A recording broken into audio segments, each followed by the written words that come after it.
Good morning, Karen Reed trial watchers. What's up, guys? Happy 4th of July. Boom. July 5th. Red, white, and booms. Again, good morning, everybody. What a day. It's beautiful here, sunny. Sorry for the little bit delay there. I gotta come on in. Let's talk about it. John O'Keefe's brother, Paul O'Keefe, finally breaking his silence. We're going to hear what Paul has to say.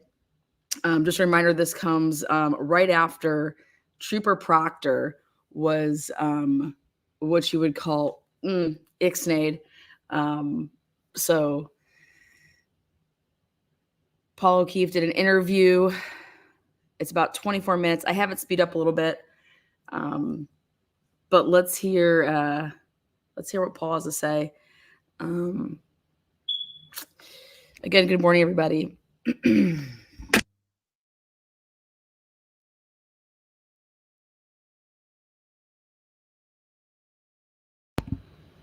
Paul believes that there is going to be around 2 to around 10.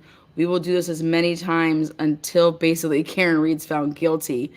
But if she is at any point in time found not guilty, Karen Reed cannot be tried over again. So this is the only interview that Paul has done. Let's take a look. Obvious. How are you doing? How's your family doing? I mean, we're doing all right, hanging in there. It's been a long... Again, I do have this speed. It's sped up just 1.25 instead of 1. Painful 2.5 years. And I mean, with the mistrial that happened the other day, obviously it wasn't ideal, but if we have to do it again, we'll do it again. So we're ready to go. Did you, prior to jury deliberations, ever think a mistrial was even possible? I kept everything was on the table, I guess, but obviously hoping and confident that we were going to get the conviction that we were looking for. So as far as a mistrial, yes, it's something we didn't. Okay, so the first thing I want to say is that people out there, when they were watching, they were asking me, Lana, do you think at any point in time Paul was switching it up and saying, oh, wow, I'm finally seeing things, and Karen Reed's innocent? Well, during the trial, I said, no, I don't think that's happening at all. And Paul would come out here and make it obvious to those that thought that wasn't the case.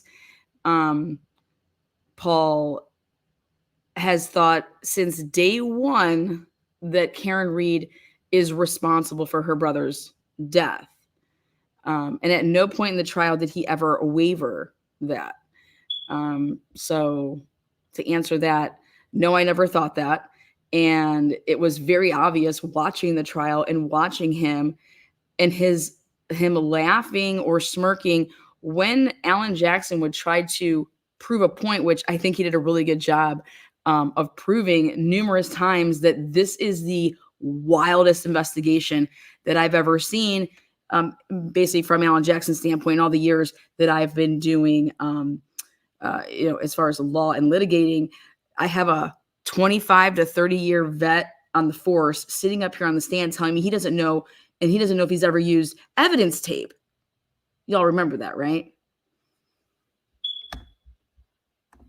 Want, obviously, but it's just a bump in the road, and like I said, we'll do it again. We'll do it as many times as we have to. You'll be back in court every day for another long trial. Absolutely. How are your parents? They're doing all right.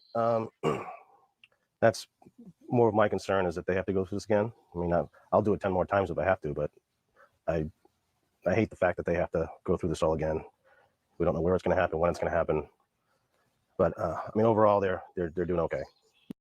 So right there, Paul is admitting that this could be potentially moved out of Norfolk County.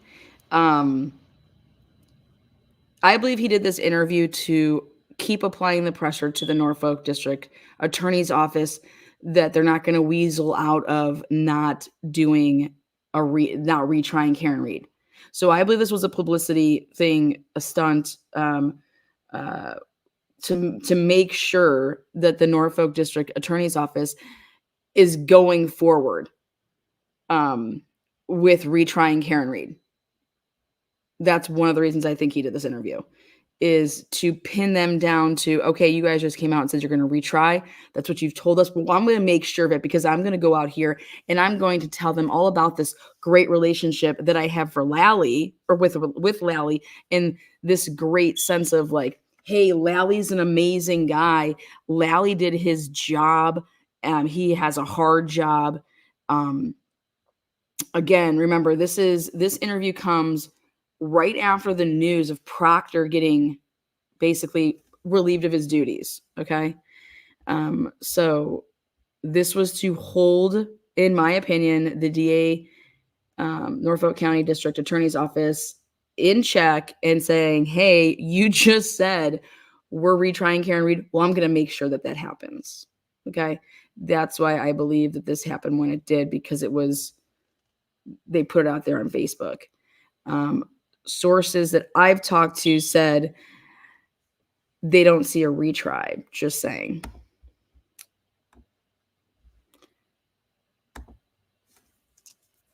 Mm-hmm. And they have John's kids now too. Or your sister's kids. Yeah. So yeah, they're living in my brother's house in Canton, raising my niece and nephew, who are 16 and 13. I wanted them to come down here and live with us, but my niece didn't want to leave Canton, didn't want to leave her friends, didn't want to leave her house, and kind of hard to force a kid who's been through as much as they've been through to kind of shake up their world, for, I guess, a third time. Yeah. I mean, can you just talk about Kaylee and Patrick? I mean, they, because we didn't put them on camera or anything, of course, during the trial, I had a lot of people ask me, like, what were they like? And they seemed like, for a reason, very, very strong kids. All right. So those of you guys who are listening at home, the children are being raised by the grandparents in the house that John was living in. So they are still at One Meadows, and it's actually his parents, Paul's parents, that are raising, or taking over that role, 13 and 16. And Kaylee didn't want to leave and go switch high schools, which who would? So that makes sense to me. Now, I will say it's got to be difficult on Paul's parents. That's a lot of asking, upwards of pushing almost 80 to be, running around with 16 and 13-year-olds. So, but I know my grandparents did that for my cousins, and like, it takes a lot.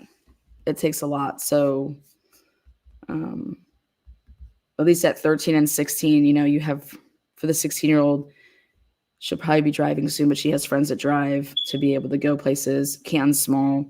I can't imagine what, the children have been through, with their parents, losing both of their parents. Then they lose John. I mean, you can't even imagine something like that. So, they're great kids. They're strong kids. They're resilient kids. They have every excuse in the world not to be good kids. My niece Kaylee, super strong. When asked if she wanted to testify, we told them they didn't have to, and she said absolutely she wants to. She wanted her voice heard, her story heard. Wanted people to listen to her. She felt like, because she was 14 at the time, that no one wanted to listen to her. So she was strong and insisted on doing it. And my nephew was, he wanted to support her. So he said, if she does it, I'll do it. So I'm proud of them both for doing what they did. Yeah. Yeah. They're really strong when they got on the stand. It was amazing. Do you feel comfortable telling me, just from all that you've learned over the last 2.5 years, like, what you think happened that night? Oh, we know what happened. Right here. Boom. We know what happened. We know what happened. Those are really strong words. We know what happened. I mean, there is literally no doubt in this man's, none. No doubt. We know what happened. And I was like, when I was listening to it, I was like, whoa, okay. Continue on. We know what happened. Sorry, but I don't think anybody knows exactly what happened. I don't think anyone's going to know exactly what happened. But that's a very bold statement. We know what happened, and we knew day one. Listen to this. Wow. We know that Johnny and Karen were arguing. It was towards the end of their relationship. Things weren't well. They were drinking and arguing and fighting, and in an intoxicated state of rage and jealousy, she just decided that she was going to do something about it, and put the car in reverse and ran him down and left him there to die. And we figured it out as soon as she left the house that day when she came over. We didn't talk to any investigators, state police, nobody. My mother had said, "Do you think she has something to do with this?" And I said, "We're not going to think like that." Went outside to the driveway to look at her car, and her car was gone. It was a blizzard. I knew what the driving conditions were like coming from the hospital to Canton, and I knew that they were going to back. That is wild right there. That vehicle was in that driveway for a very long time before they went and came and picked it up and took it. So to say that they went out, he's acting like we went out to go look for the vehicle or look at the vehicle, but it was gone. Didn't you know when Karen left that the vehicle was going to be gone?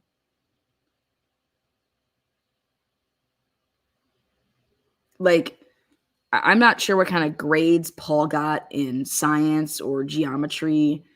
But he was sitting there he didn't miss a day. He didn't miss any testimony, right?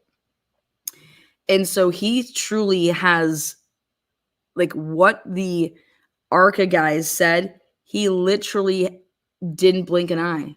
Like, get these guys out of here. Like, wait, what? Like,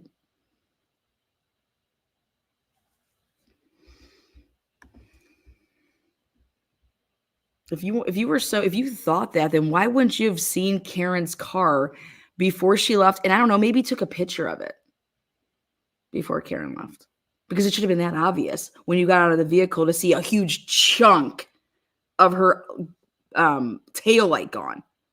But you didn't see anything like that. And in fact, nothing kind of struck out to you because I think that you would have taken a picture. Right? I know I would. Who wouldn't? It's 2022 at that time. Everybody has their phones, and all you do is record shit and take photos. And not a single person took any photos or pictures of Karen's car, yet they think that she did this at that time. That just is mind-blowing. And it's mind-blowing because it's not believable. Okay, we're always taking our phones out and rubbernecking on something on the highway, or you're taking a walk. You're always grabbing your phone and like recording or memorializing it in a picture. I mean, this is just not believable. Sorry. To Dighton, which is a much further drive, so we put it together pretty quickly. I was going to ask you that next. You took the words out of my mouth. It was like, when did you realize? It was literally that morning. Yeah, so I would say early afternoon when they came back to the house. She wanted to come over and see the kids. Didn't really interact with them at all. Was there for probably a total of 30 minutes. Didn't say much or anything. And half of her time was upstairs gathering her things. Then my wife spoke to her on the phone on the way back to Dighton. And she told my wife that just have to remember the bad times. And I don't think I'm ever going to talk to you guys again. Was that phone call what made you sure of what had happened? Absolutely, yeah. We already, like I Hi, said, Marty. we put the pieces together on our own, and that just really solidified it. Why would somebody say that? Why would someone say? Okay, so then if this is true, then why did Peggy O'Keefe need to call Jennifer McCabe and want to put a timeline together with Carrie Roberts if y'all did it on your own? The fuck out of here. Me too, girl. I can't even tell you how many. I think I even have more than that, only because like over time when my phone keeps getting, transferred, and like, get out of here. Peggy and Jen McCabe talked around 1 or 1:30. You guys know that in the phone records. I've been working on this timeline to put everything on there. Well, so when Jen McCabe says, I wasn't going to call Peggy and talk to Peggy and bother her, girl, you may have not called Peggy at 7 a.m., 7:30 or 8 o'clock, but you sure as hell talked to Peggy at around 1:30, which is ironically right after this would have happened. Okay. But if you guys knew right away and you guys didn't need any help from it, then why is Peggy, grandma, calling Jennifer McCabe and talking to Carrie Roberts and wanting them to put a timeline together? If they knew it by themselves and didn't need anything, right? So there, I just blew that up. You know, if you didn't do anything, why would you say you're never going to talk to us again? Or why do you have to remember the bad times? Almost like justifying what she did. Right. How would you have expected her to act in that situation if she hadn't done something? More sad. Also, you have to remember, like, Paul would have been in shock back then when this happened, you getting this news. So this is Paul trying to remember what transpired on that day, okay, in a state of shock. Think about this. You just found out that your brother, he's a police officer, and you would expect a police officer to die in the line of duty, okay? You don't expect to ever get a phone call that your brother died in the snow. Like, wait, what? Why would my brother be dead in the snow? If that doesn't put somebody in shock, I don't know what would. So this is all hearsay of what he wants to say he remembered that day as, what Karen was saying, okay? Empathetic, sympathetic, but like I said, when she was at the house, she barely said a word. You know, she wanted to be there for the kids. My nephew came home. My niece was already home by the time she got there, and her family arrived. And I sat down, my nephew in the other room, she sat right next to him. I explained to him that JJ's, you know, something happened and he's no longer with us. She didn't say a word. And right after that, she went upstairs and started gathering her belongings. And the next thing you know, they were gone. Oh my God. Yeah, it's hard. It's a strange behavior. Very strange. Yep. When did the whole narrative of her version of events become known to you? Well, if you remember her first arraignment in Stoughton District Court, yeah, her attorney, David Unetti, had said this is a tragic accident. His client had no criminal intent. Mm-hmm. And then, you know, fast forward to, I guess, when Alan Jackson came on board, and, you know, they teamed up with a... Okay, so so I thought about this, okay? Think about it. You're in a situation where you're like, wait, what? Like, they're trying to say that I hit him, right? Or could I have hit him, or whatever they're trying to say. Then they come, they take your vehicle away, right? Then they arrest you. And when I went back and looked at the discovery to see when stuff was being turned over, Karen Reed wasn't like dumped all of her stuff. Here you go. These are all of our reports. Here's everything that we have on you. That's not how it was. Okay. And saying that this could be like a tragic accident, why would Karen Reed ever think that there would ever be such a concocted plan, okay, by individuals to literally frame somebody? I don't even believe it was going to be Karen Reed at first that was being framed. I believe that they were going for that it was going to be the plow guy hit him, okay? But then that changed at the last minute, and they went with, okay, we're going to blame this on Karen Reed. So it's Paul's version of events that when she had Unetti, this was, oh my God, a terrible accident, and Karen Reed had never intended to kill him. Well, I want to go back and listen to or get the transcripts of exactly what Unetti said in the courtroom, because I don't know what Unetti said in terms of it fully in a transcribed, how he was describing, you know, and is Paul just taking clips of it? So I want to hear exactly what Unetti said prior to Alan Jackson, like he's claiming, because I don't know. So therefore, I don't want to speak on that unless I know it. But it's Paul's understanding that money bought Karen Reed this verdict. Okay. She teamed up with a blogger, but then she went out and her parents bought it. Okay. After that, he says she's innocent. Yeah, exactly. Like, this was a terrible accident. This could have been a terrible, but she's innocent of whatever went down here. This was an accident. That's how I would think that Unetti would be saying it. No lawyer is going to cough up and tell your side or what you or how you plan to defend yourself. Like, and I believe Unetti was trying to do all that if that's at the bond hearing, you know, you're doing and saying whatever you can to get your client's bond. Okay? Like, let's not forget that. You're doing everything and anything to make sure that you're out on bail. Water to get their story that they concocted and put together and flood it out there. And people are only hearing one side of the story and coming to conclusions before actual evidence in the trial had actually begun. But that's the thing is, Paul, is people weren't just hearing one side of the story. This wasn't a gagged case. There was no gag in place. At any point in time, the district attorney could have addressed the public, and the district attorney did address the public before the trial. So I'm over here like, what in the hell is Paul talking about?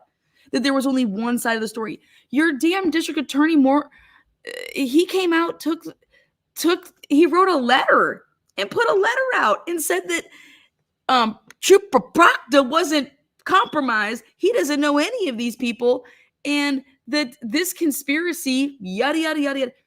So right here, Paul, that's not the truth, that there wasn't just one side out there. In August of 2023, that's when that letter from the district attorney's office, from the district attorney, was put out. So I literally can call out things as they're happening. But he believes that Karen Reed teamed up with a blogger, went and bought high-powered attorney Alan Jackson to basically spin and concoct this narrative of that there's this conspiracy to cover up a murder at the hands of their childhood friends, people that they've been friends with their majority of their lives. Like, these people wouldn't have done this, and you want us to believe this. And we don't. But what really upset me right there is when he says that there was only one side out. That's not true, okay? Every police report that was put out, that's a side of the story that people were hearing, okay? Police reports that never said the words, I hit him, I hit him, I hit him, I hit him. And then boom, for the first time, that comes out in trial. That was never said at any grand jury, neither one of them. Boom. But that's not true to say that there was only one side, because that DA most certainly responded. A lot of the public was misinformed. And Turtle Boy was motherfucking arrested for 19 felonies. Okay. That's a pretty big statement, don't you think? Give me a break. You know, because they were only getting one side of the story. And, you know, we didn't come out and tell our side of the story, or, you know, what we thought or knew happened. We've kept a low profile and have been silent through this whole ordeal. Was that because you were asked to? But, you know, now it's time. You know, now it's time for people to understand the truth. And but you know, you're jurors, retrying her, so we thank them. They did a great job. They put in a lot of hours. So think about this. When you want to talk about the psyche of something, you didn't speak out, but you're planning on retrying her. So why would you speak out before you retried her? Well, because guess what? They want to drum up and have people basically do what everybody in Pink and Turtle Boy was doing for Karen Reed. They want this for them. Okay? What he's about to say coming up, and that they felt threatened, that people were spitting, saying things to them as they were going into the courtroom on the different days for pretrial. So he came out, in my opinion, because he wants what Karen Reed has out there outside of those court steps. And let me tell you something. If they in fact do go and do a retry, first of all, this should not be happening in Norfolk County. How could anybody, the prosecution or the defense, get a fair trial? So this would need to move. I think it should move. I don't think the Norfolk County people deserve this trial. I don't think they're capable. And I think that they proved that this last time. And once you move it out of that county, then there's no loyalties to your county that we have to back the blue or the first responders. And that's going to be a huge blow for the prosecution. But paid a lot of attention, worked hard. Unfortunately, they weren't able to come to, a consensus as far as a verdict goes. But, we have another chance at it. And, hopefully the jury that we get for the second time around will, we'll see things more clearly. So just so I'm clear, you think this all started when Alan Jackson showed up? He's saying that the jury hopefully sees this more clearly. Paul, how do you expect people to see through? First of all, this second time around, there's going to be so much evidence suppressed, it's not even going to be funny. Okay?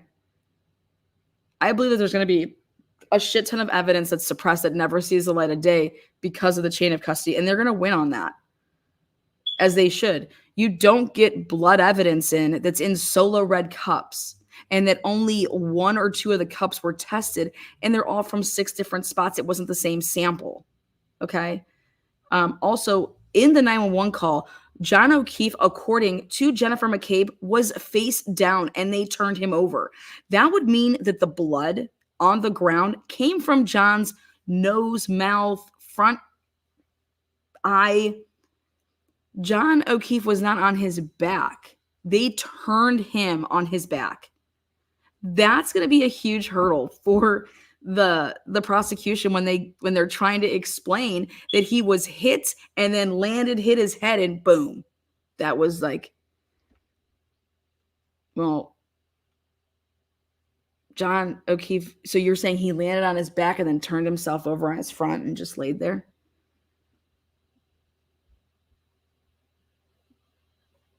I mean, this is wild.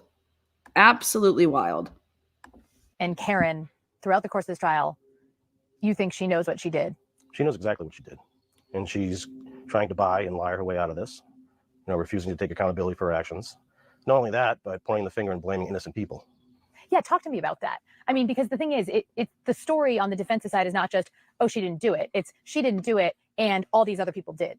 Yeah, I mean, she's pointing the finger at everybody. Everyone's lying except for her, going to her. I think we had 67 witnesses testify. 68, I'm sorry, testify. Right. And according to them, they're all lying and they're not credible. And,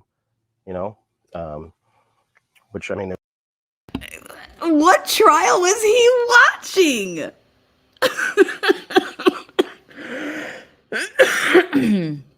I don't think that she thinks that certain people were lying.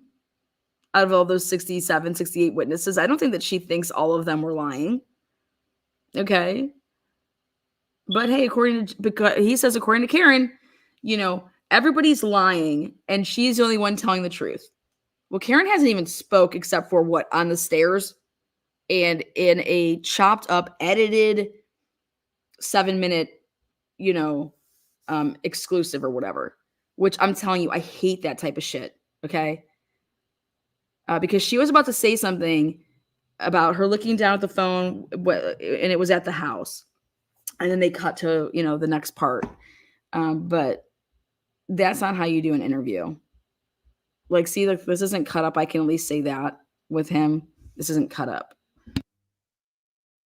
It's live. It's one-on-one. It was first responders that were just doing their job that day. Jen McCabe, Kerry Roberts, all they did was pick up the phone and help because she was asking for help. And according to all Kerry Roberts and Jen McCabe did was help. They picked up the phone and helped her because she needed help. That's all those 2 people did that day, was help her. I mean, does he believe this? Because I truly think that he believes what he's saying, just so you guys, that's my opinion. This man believes what he is saying. Believes this. them, the only one telling the truth is her. Right. So I don't even know what to call them. We have a variety of names. The pink people. They turned on all those people first. Jen McCabe, Matt McCabe. But then how have they treated you guys over the course of the last year and a half? Well, if you just go back to any video of us walking into court during pretrial hearings, yelling, screaming, calling us names, to this day, I don't know what I did wrong. I get messages all the time, whether through Facebook or other ways of communication, telling me that I'm a moron, I'm stupid, and he opened my eyes and all this stuff. But I ignore those. I don't really care what people say to me, because this isn't about me. This is about my brother. And I like to think I know a little bit more of what's going on in the case than people that are just reading stuff on the internet. And there's been things said about me, accusations about me. But see, that's the whole thing, Paul, is we're not reading things on the internet. In fact, I was looking forward to the trial because I wanted it to all come out. So then therefore we could have, okay, here's the evidence. This is what it is. So no one's reading anything on the internet as far as this channel goes. My opinions are solely based on the motions that were filed with affidavits and the 31 days of trial that I didn't miss a single piece of that trial. And what I saw couldn't convict anyone. Nobody should go to prison for what they tried to present as a case to a jury in that courtroom. Not Jen McCabe, not nobody. Not Karen, not a single person should be going to prison ever for that case that they put forward. And he's standing by that case. And wow. But he thinks that we all have our opinions based off of reading stuff on the internet. Well, I can assure you that I do not. I can assure you that I cannot believe the chain of custody is not there with anything. Shit is just miraculously showing up. It's supposed to be in temporary evidence, and yet it's in a Sally port next to a vehicle. 3 days later, blood is just in cups. They used a leaf blower. Where did that come from? Who said to go get it? Oh, wait, Good goes and gets it. Then they're using it. And then they can't even take a damn video to back themselves all the way out so that you can see the area that they're working on. Huge pieces of glass was missed when there's hardly any snow on the ground. And then you don't put down any yellow markings of evidence, 1 marker, 2, 3, 4, on where the fuck you found shit, and then take a picture of that area. Your brother, Paul, wouldn't have a job if he did his work like that. But to hear this man think and stand by and say that we believe stuff because of the internet, no. I watched a trial, and that's what people are paying hard-earned tax dollars for. If I lived in that community, A, I'd move, but B, I would not pay my taxes. Yeah, no, I wouldn't. I would boycott paying any of my taxes to that city, that county. Get fucked. And I would get a hell of a lot of people to do it with me because we're not paying your guys' salaries to do this shit. Y'all are gone. And the Canton Select Board, that's where I would stop charping them off at the legs. Okay? They renewed that police chiefs for another year. That is absolutely insanity. How about this? You know what never came out in trial?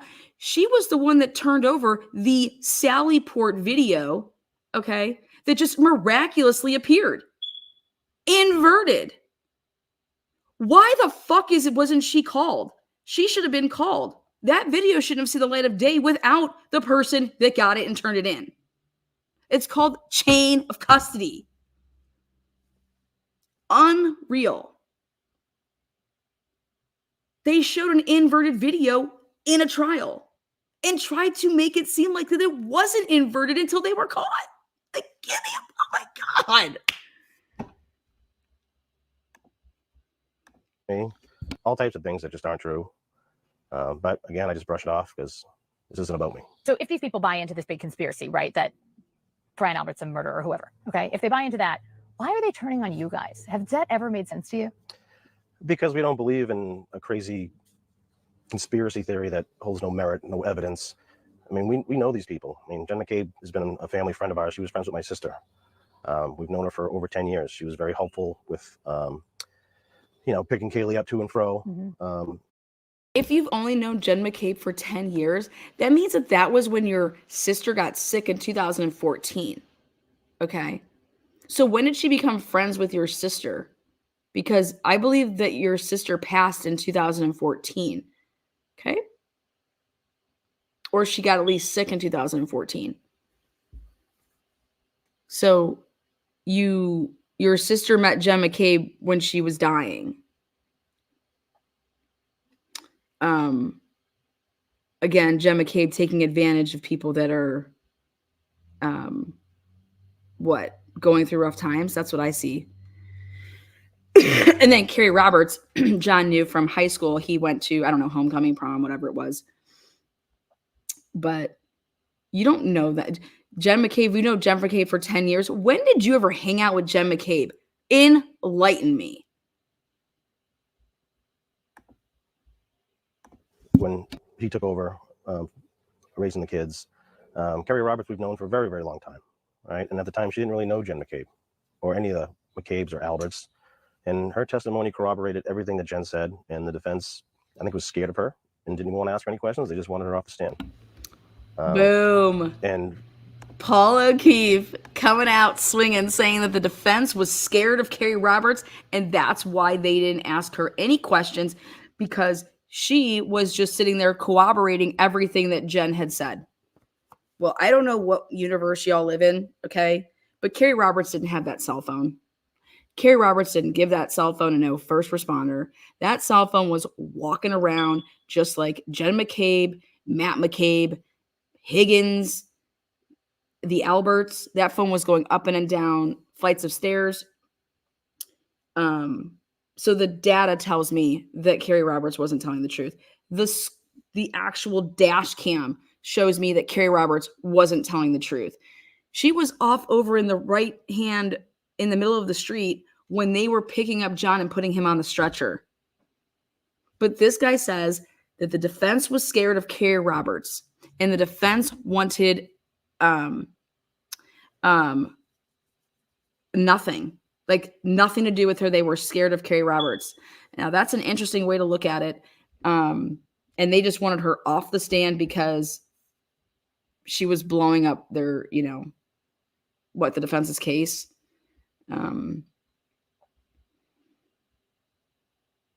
I mean, I guess the negative or hate that's directed towards me, mostly me and my mother, is. And I don't think that Paul or his mother should get any hate. If you want to believe this stuff, you are entitled to believe whatever you want. You will never see me go and write anybody. Anybody that's doing that out there, writing him or his family, you guys, that's not what anybody should be doing. This man has the right to believe whatever he wants to believe. The only thing that you don't have the right to do is lie. You don't have that right. You don't get to lie about someone's life, okay? But I don't think that anybody should private message people and write them ridiculous shit. You're showing your own ass. Like, get fucked. But I have the right to make my opinions about your statements, just like you're making your statements. I'm allowed to make my opinions about your statements. And it's just an interesting view that you don't see anything wrong with I'm not talking about, there is no conspiracy here. The cops purposely didn't do their job, and then they manipulated, fabricated, and fucked with the crime scene, fucked with the evidence. Fuck a conspiracy at that point. You have no case to get anyone. So you keep saying conspiracy versus talking about the truth, which is what the cops did or didn't do. They wouldn't even acknowledge that your brother was a fucking officer when they were on the stand. Because we support these people who are being falsely accused of something they didn't do, right? And their lives have been turned upside down and partially ruined. Colin Albert, who was a 17-year-old kid at the time, his life has been turned upside down and ruined. I've gotten to know the Alberts. Colin committed perjury. Do you guys understand that? Colin committed perjury in his brother's murder trial, and Colin's world's been turned upside down. I'm just, oh my God. This Colin Albert committed perjury. All these fighting videos that came out after he testified and never fighting.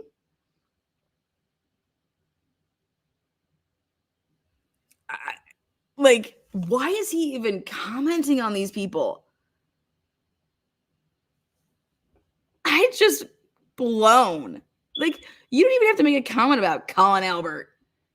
You think that your brother liked Colin Albert? John's got to be literally rolling in his grave listening to this. Through all this, and they're all good people. So just they're all good people. Oh my God. Karen Reed bailed your ass out of your drunk driving incident where that you harmed another person. I just can't believe this. Like, oh my God, they're all good people. Good people don't destroy phones. Good people don't destroy SIM cards. Good people don't lie. They never saw your brother on the lawn. Where was he hiding? Why didn't any of those people see John if Karen did hit him on the lawn? None of those people saw your brother on the lawn. All of those people had a chance to save him, even after Karen hit him allegedly, and none of them saw him on the lawn. Good people. Give me a break. I can't even believe it. But he thinks that they get the hate that they get because him and his mom support the McCabe's, the Alberts, and Carrie Roberts. That's why these people get hate. I think maybe you get hated on because you think that Karen Reed should go to prison for murder with a case like this that was presented. Maybe that's why you get the hate that you get. Because there's no evidence here. You know why there's no evidence here? Because the cops fucked it all up. Just because we don't believe in a crazy conspiracy theory and we believe that Karen Reed is guilty of killing my brother, they take it on us. Doesn't it feel sometimes like your brother's forgotten in all of this? Absolutely. All the time. It's turned into the Karen Reed show. She walks through a crowd that cheers her on. She goes out in public, takes pictures, signs autographs. She's just living her life like nothing's ever happened. Oh my God. And meanwhile, my brother's... I've never seen Karen Reed sign an autograph. Okay, she could have signed these titties. That didn't happen. This is the Karen Reed show. I will give you this, Paul. Your brother's name has gotten lost in all of this. But you know why? Because nobody refers to him as Officer John O'Keefe. Nobody wants to say his name. Nobody wants to make this about a fallen officer. And you know who made it that way? None of us. You guys. Not wanting to talk about your brother. Not wanting to talk about this. Right? John was my friend. The shock and horror. Horror. Like, I'm just blown away. The Karen Reed case, or the Karen Reed show. Karen Reed signing autograph, living her life like nothing's. Are you kidding me? Do you know what this woman has been through every single day? A judge who would not, for the life of her, if Bev would have just signed the order to get all those phones, this could have all been put to bed. Think about that. Why didn't Bev just sign the order and get all the cell phone preservations here? Yep, it's ordered. They're going to have, let's take a look at the phone activity. Let's look at the historical data. Boom. Again, no. And instead she doesn't sign the order. But even before that came down, those mofos deleted their shit, broke SIM cards, threw away phones.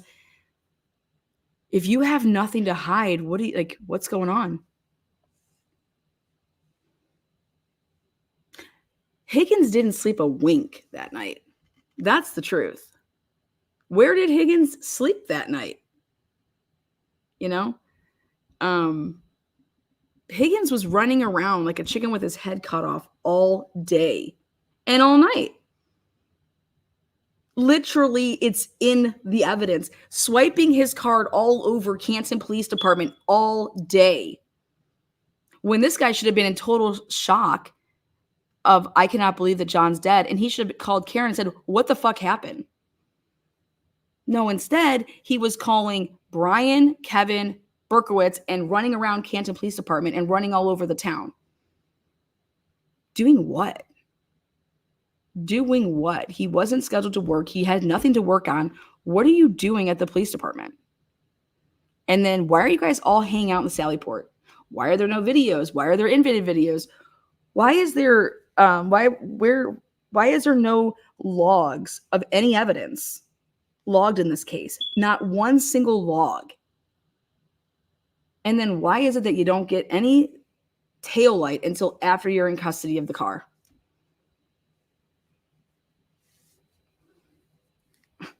Unreal. Unfucking believable. Been gone for almost 2.5 years. And I just want people to go back to who the victim is in this. It's not her. It's my brother. What do you want people to know about John? You call him Johnny. Kids call him JJ. Yeah. Yeah. I mean, my older brother. So, I mean, generous, loyal, sometimes a pain in the ass to me. Oh, I'm sorry, pain in the butt to me. You can say pain in the ass. You know, just because he was my older brother, but he just was there if you needed him, took care of the people that he loved, good-hearted guy who didn't deserve any of this. You know, why do people always say that? Uprooted his life. Talk about like deserve. Why do people even go to that? Didn't deserve. No one deserves that. I mean, when people say that, just really irks me. Deserve. No shit. Nobody deserves to die. Nobody deserves to be murdered. That's a given. But nobody is saying that. Nobody is saying that John deserved what he got. Like, God bless it. That is the biggest pet peeve of mine in interviews. He didn't deserve this. Who the fuck says that? Like, I can't with that. That is, who out here is saying John deserved it? That's like stating the most obvious thing in the world, and that you need to even say that. No one deserves it. Went from a single, the bachelor lifestyle living in Boston to moving into instant dad role. Mm-hmm. And, you know, that's something that obviously everyone admires him the most for, and I do too. You know, it wasn't easy for him at the beginning, but, you know, he learned to figure it out, and, you know, we all helped as much as we could without getting in the way. Just an overall good guy. And I assume he chose to do that, right? I mean, your sister's situation is unimaginable. Yeah. So then, well, after my brother-in-law passed away, we had to figure out, all right, what do we do? And at the time, my wife and I were like, all right, we'll take them in. At the time, we had a 3-year-old and an 8-month-old. So we were trying to figure out how are we gonna do this? Our house was small. We didn't really want to live in the house that they both passed away in, but we were trying to figure it out the best way possible. And then Johnny just stepped up one day and just said, I got it. Wow. And then pretty much moved in the next day and took it from there for 8 years. So there's a reason that's why so many people describe that that's what they admired about him. Yeah. I mean, a selfless act, changing your life, you know, to take care of his family and people he loved. Mm-hmm. Yeah. I mean, that's him in a nutshell. I know I asked you how your mom's doing already or how your parents are doing, but I just can't imagine for her losing 2 kids. No. Is she like a different person now? Notice how the interviewer hasn't asked one question yet about his father.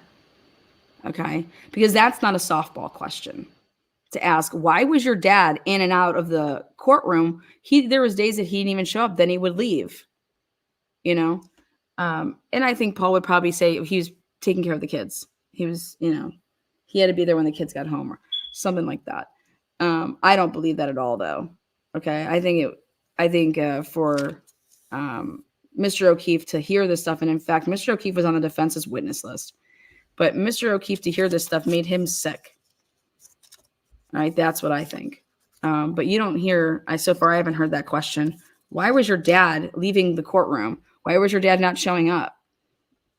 You know, did he, you know, why was Mr. O'Keefe sleeping on the couch of John's couch in 2022? Why was he spending the night over there? You know, I think that the O'Keefe's marriage isn't that steady, by the way, because you can read it in the texts that John was saying how he has a 72-year-old that's spending the nights on his couch. So that was interesting to me. You know, she's a strong woman. I'll give her that. Yeah, it's unimaginable, you know, just to lose them in the ways that she did. You know, my sister suffering for 5.5 months with brain cancer. Yeah. But at least I had the opportunity to say goodbye. And then, you know, my brother just being taken from us so quickly and senselessly. I don't know, somehow she keeps it all together. My father, quiet, kind of keeps to himself. Mm-hmm.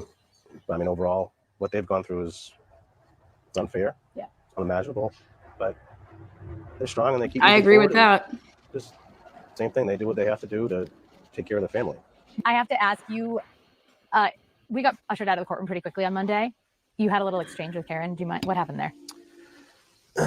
So here it is. Throughout the trial, she likes to turn and look at me and smirk. She's never once made eye contact. Like I said, I've watched every single day of this trial. I never saw Karen Reed looking over and taunting, because that smirking would be taunting. Okay. Never saw that once. Please, if you guys have any video of Karen Reed doing this, I want to see it. Okay.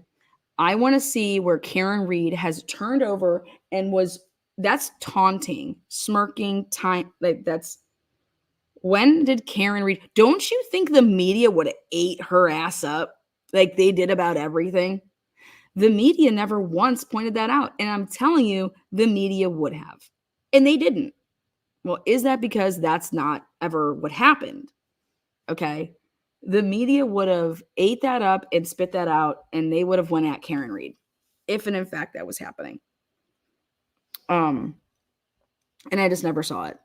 I actually saw I saw her intentionally not looking that way. And in fact, I saw Yannetti sitting in such a way to kind of, I don't want to say the word protect Karen, but it was like to block, okay?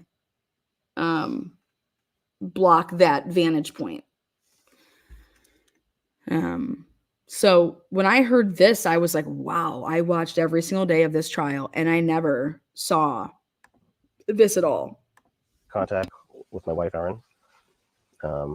So when the mistrial was announced, she turned and looked right at Erin and gave her a smirk, and then went over and hugging and celebrating to some extent. I just said. So Paul considered her hugging her family celebrating. And Paul seems to think that Karen looked over and smirked at his wife, okay, who Karen has not made any eye contact with until this day.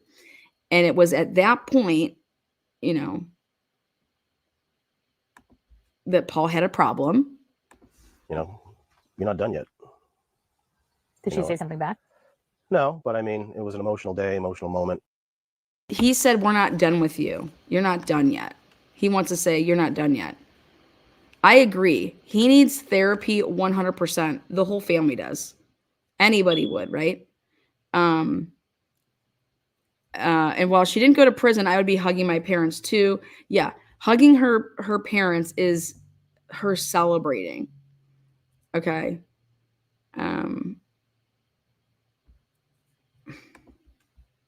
Again, nobody should have went to prison on the case that was presented to the jury, right?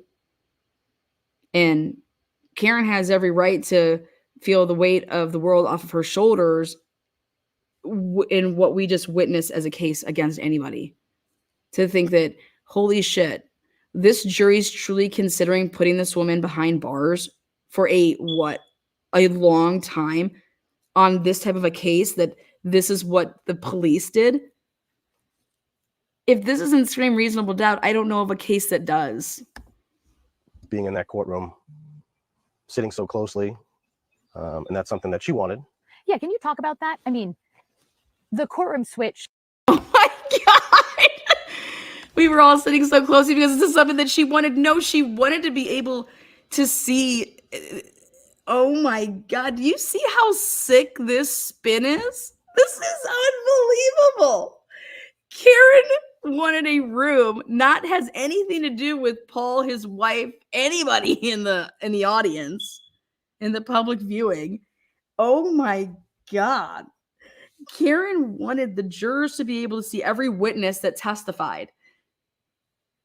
I mean, this is delusional. This was because of the jury, why they wanted a different room. You think they wanted to be in a hot box? That room was a hot box from everybody that reported on this case. Unbelievable, man. Just absolutely wild. This is what Karen wanted. Karen wanted us to be 5 feet apart. Dude, why? Why? We know all the legal reasons why it happened, but you guys were like arm's length from her for the entire trial. Yep. I guess after a while, I just got used to it. But yeah, showing up every day, sitting that close to the person that took my brother away from us, it was not easy.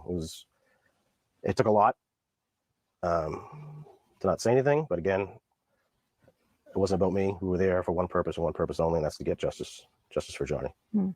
What did Adam and Laura say to you guys afterwards? Like, what, looking ahead?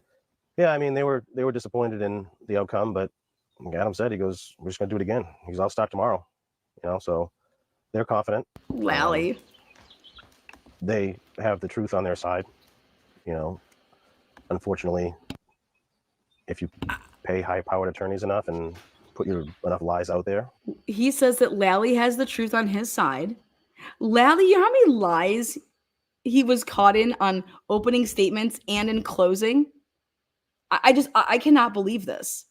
That Lally has the truth on his side. I am just unbelievable. But guys, he's also playing a role here. He is pumping up Lally and the prosecution and getting them roped in on the fact that they are going to be going forward with this retry. We're not going to let you weasel out on this. That's why he did this interview, okay? And he is the definition, Paul O'Keefe is the definition of Alan Jackson's poster, "Look the Other Way." This face right there, "Look the Other Way," slap it with Paul O'Keefe, there you have it. Put it on a t-shirt, sell it the fuck out of it. This is unbelievable. The biggest denial I think I've seen, I couldn't even tell you since when, probably since the JonBenet Ramsey case, okay? Another case where the police just royally fucked up. And I mean, a ransom note in the middle of the night on paper that's there, just the wildest shit. But keeping it about this case, I'm just like, literally can't pick up my jaw from the floor. Lally with the truth. The fuck out of here. Unbelievable. Unbelievable. You start influencing people to the point where there's just no turning back. I think people just don't want to admit that they were wrong or duped. But they're confident, and we're going to go at it again. He being Adam has been like, he's kept to himself a lot, similar to you guys over the course of this. Yep. Do you think that's been hard? I'm sure it's been extremely hard on him. He was chain smoking outside. Then he's seen with Bev going to lunch. He didn't keep to himself. Okay. He's got a picture of Jen McCabe and him out back. Got a picture of Lally with Bev walking to lunch. He has to do his job. Why are we glorifying a job that this is what he gets paid to do? Okay. And I'm sorry, buddy, but I don't know how confident I would be that there's going to be a retry. Your lead investigator just literally bent over and his wife, Lizzie Proctor, watched him get it up. Okay. Your lead investigator, I believe, is going to be looking at some time. Why would the Fed start and do a federal grand jury? You think that they're just going to do nothing? You think that Proctor's going to be the only one? Y'all have lost it, man. Completely lost it. This is complete gaslighting 101. Yep, I would agree. And Lally is a joke. Lally asked the most ridiculous questions to some of the most ridiculous witnesses. And Lally is actually the reason that I believe that Karen Reed was not acquitted, because the defense, it was painful. Like, we're sitting through all these witnesses while Lally's asking them about the goddamn weather.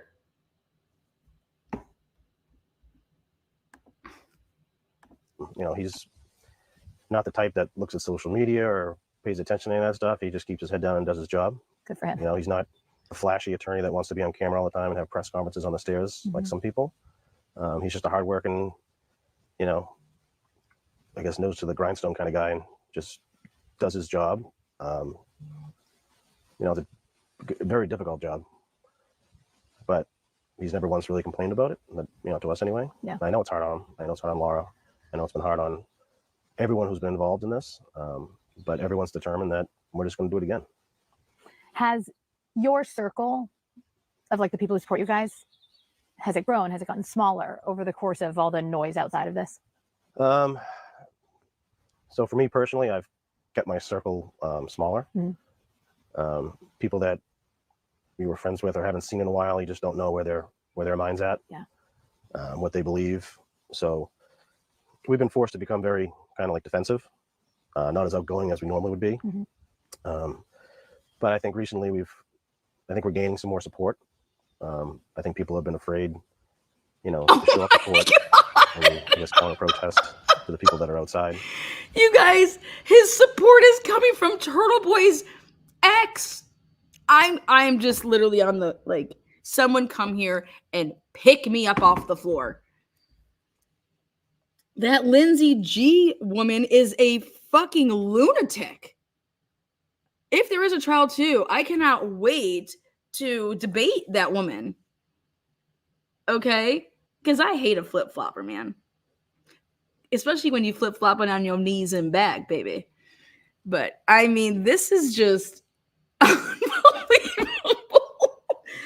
I was there. There is no support for Karen Reed to go to prison, okay? Unless you getting sucked and fucked over, okay? Like she had.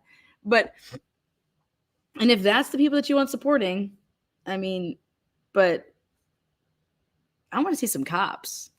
Let's see some cops say, go fuck yourself, Bev. We're going to show up in our uniform and, you know, we're going to back the blue.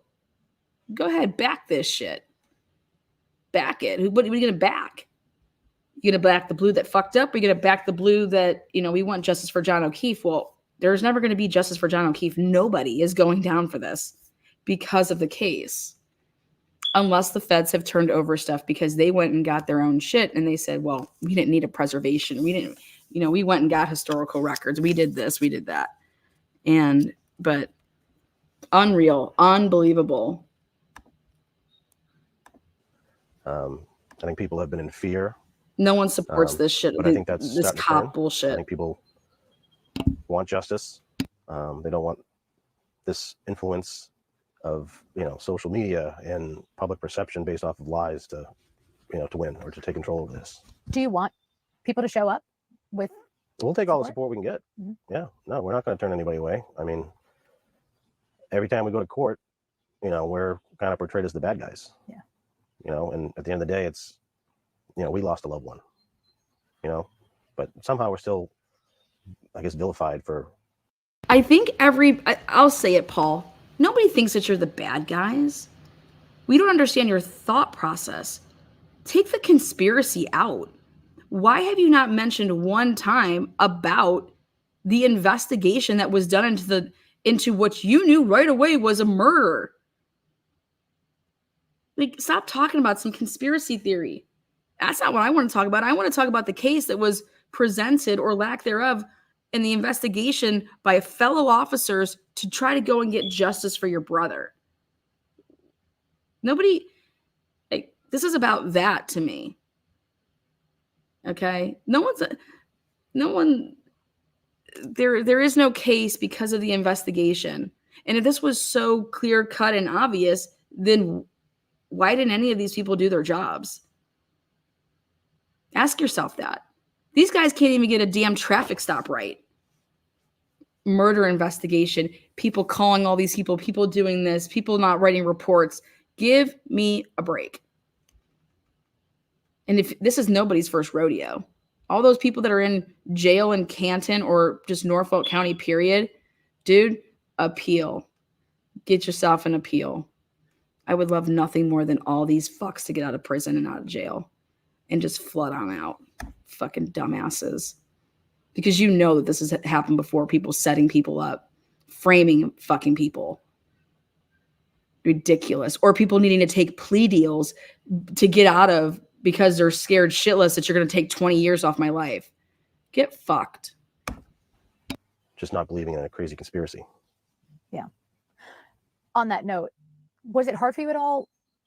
I mean, there were certainly some moments in the case where there were weak spots exposed, right? Like I think about the solo cups and Trooper Proctor, who now is facing job consequences as a result of this.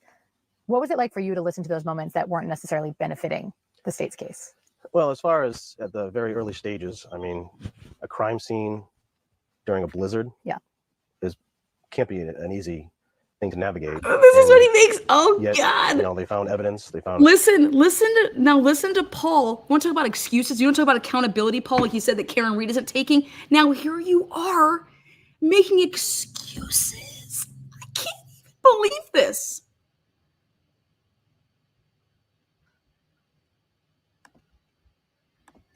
Sneaker. They found pieces of taillight. You know, obviously you're not going to see everything under a couple feet of snow.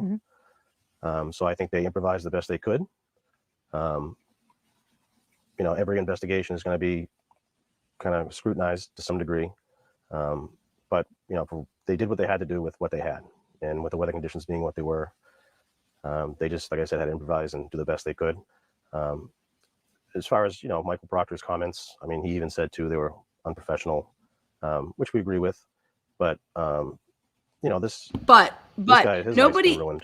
Oh, my God! Anybody that says something and says the word but, dude, you are you are a Proctor, man. Look at you. You defend this shit. Paul isn't duped. He's no fucking different than Proctor, man. He's the same. But anybody that says but after what dude, horrible look, man. Horrible. Females listening to this right now should be outraged. Your wife should be outraged. Oh, horrible. But no, there is no buts.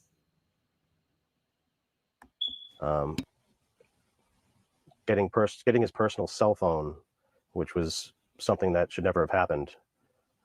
Josh Levy should never have been intervened in this. An FBI investigation was launched due to cherry-picked evidence or pieces of discovery that was only provided by the defense. Like this is pretty unprecedented. To not even speak to the Norfolk District Attorney's Office, not speak to the Mass Police to see what they have for discovery and evidence.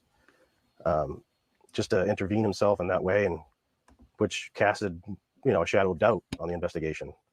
So I think he has a lot of questions that need to be answered. Yeah. Do you get updates on that? I do not. I do plan on trying to sit down with him at some point. Yeah. Whether I got a knock on the door, I sent him an email, but I'm sure I won't get a response. But if I have to go knock on the door and ask for a sit down, that's what I'll do. Is there anything I haven't asked you about that you want to make sure people know? In all this, I just want people to remember the actual victim. Questions that need to be answered. Yeah. Not even speak to the Norfolk. His life's been ruined. But, you know, they did what they had to do with what they had. And with the weather conditions being what they were, they just, like I said, had to improvise and do the best they could. As far as, you know, Michael Proctor's comments, I mean, he even said, too, they were unprofessional, which we agree with. But, you know, this guy, his life's been ruined, you know. Wow. There you go. But this guy's life has been ruined. Michael Proctor's, but wow, Michael Proctor's life has been ruined. He should have never had his personal cell phone seized. Like, I have nothing more to say. Unbelievable. Go get him, Paul. But Michael Proctor has had his life ruined. Are you kidding me? Michael Proctor has made his bed and he will lay in it every single fucking day, Paul. There are no buts. I hope to God your little children don't ever need the help of a police officer like Michael Proctor or the ones that murdered Sandra Birchmore, you sick fuck. This is disgusting, but his life is ruined. Well, then maybe he should have made better choices. He ruined his own life, if it is in fact ruined. But his wife is just standing right by his side. So maybe you should stand by his side too, Paul. And he didn't do anything wrong. And Michael Proctor is just an amazing dude. Y'all can go shave your heads and stick your fucking heads in the toilet because that's where your brain is, and it's ridiculous.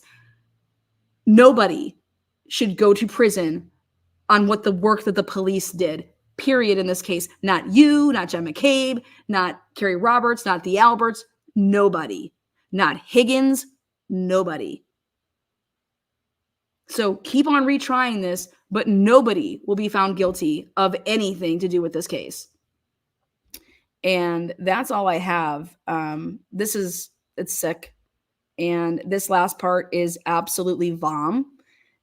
And anytime anybody says the word but, you want Karen Reed to be held accountable, but you have an excuse for every motherfucker in this case. Sorry, can't, buddy. If your wife's single now, I'll hit her up. All right, guys, you guys take care. I'll see you guys on the flip side. Join me a little bit later for Idaho 4. I am actually traveling back to Idaho in a couple weeks.